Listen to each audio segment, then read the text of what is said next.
अच्छा, आपसे अगर पूछा जाए कि भारत का राष्ट्रीय पक्षी क्या है तो क्या होगा बताओ। मोर होगा। अच्छा, भारत में तो हम लोग रहते ही हैं, लेकिन भारत का ये एक प्रदेश है, उत्तर प्रदेश, है ना, वहां हम लोग निवास करते हैं।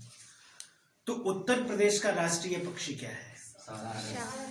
अब देखो, सारस पक्षी के संबंध में, अब देखो, प्रदेश ने हमारा वो राज्य पक्षी है, और उस राज्य पक्षी के संबंध में आप जानकर हैरान होंगे कि मेरे अपने बचपन में क्या अभी भी वो बातें दिखाई पड़ती हैं गांव में।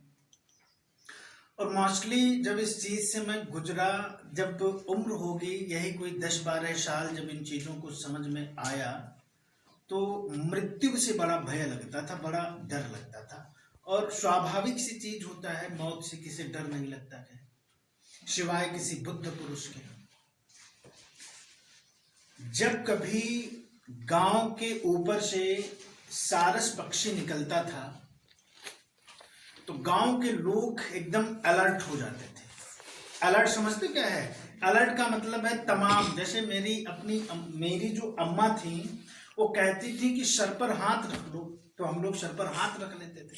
मतलब सर पर हाथ रख अगर लें तो इसका मतलब है कि वह प्रकोप जो सारस पक्षी के द्वारा अभी गांव पर बरपाया जाएगा वो बेअसर हो जाएगा। अब देखो इस बात को। और जब कभी मान लो सर पर हाथ नहीं रख पाते थे तो गांव में आज के लगभग 16 साल पहले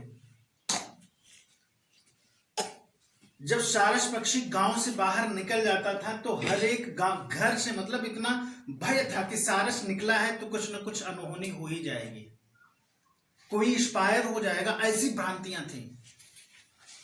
तो गांव के जो लोग होते थे वो अपने घरों से मटका, जिसको देहाती भाषा में कछई बोलते हैं, वो निकाल कर और ऊपर ऐसे छोड़ देते थे और नीचे आकर गिरती थी और फूट जाती थी।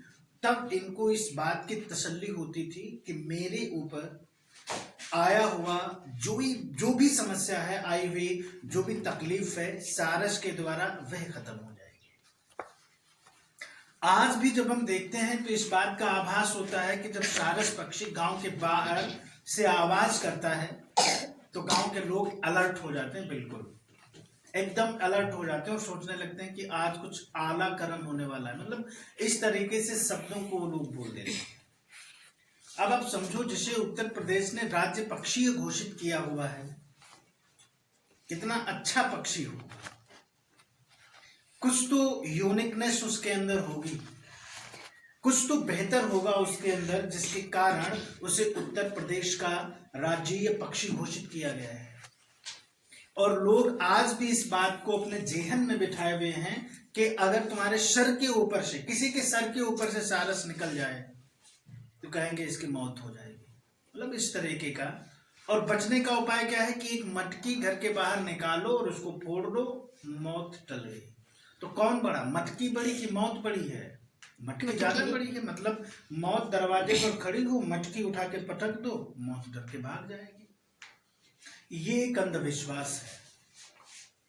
अब वो पक्षी है, वो तो उड़ेगा ही, पैदल तो चलेगा नहीं, या उसके पास कुछ साइकिल वाइकल तो है नहीं कि कहीं 4,000 की खरीद कर लाया, साइकिल पर घूम रहा है, चलो भाई गांव के बाहर से ना निकलो। या वो पढ़े लिखे चिड़िया तो है नहीं कि उसको पढ़ाया गया हो अच्छे तरीके से, नहीं देखो गांव के ऊपर से भाई ना निकला करो, लोगों को तकलीफ होती है, लोग डर जाते हैं तुम जब निकलते हो। उसको इस बात का क्या आभास है?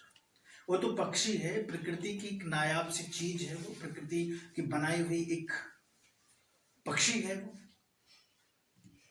और वो तो स्वच्छंद और स्वतंत्र रूप से उड़ते ही उड़ते हैं, और उड़ने पर जाने कितने मनुष्यों के सर के ऊपर से गुजर जाते होंगे, तो क्या सब इंस्पायर ही हो जाते हैं? इस तरीके की तमाम सी बातें जो है चलते रहते हैं और यही अंधविश्वास बना रहता है ना। तो इन चीजों से तुम्हें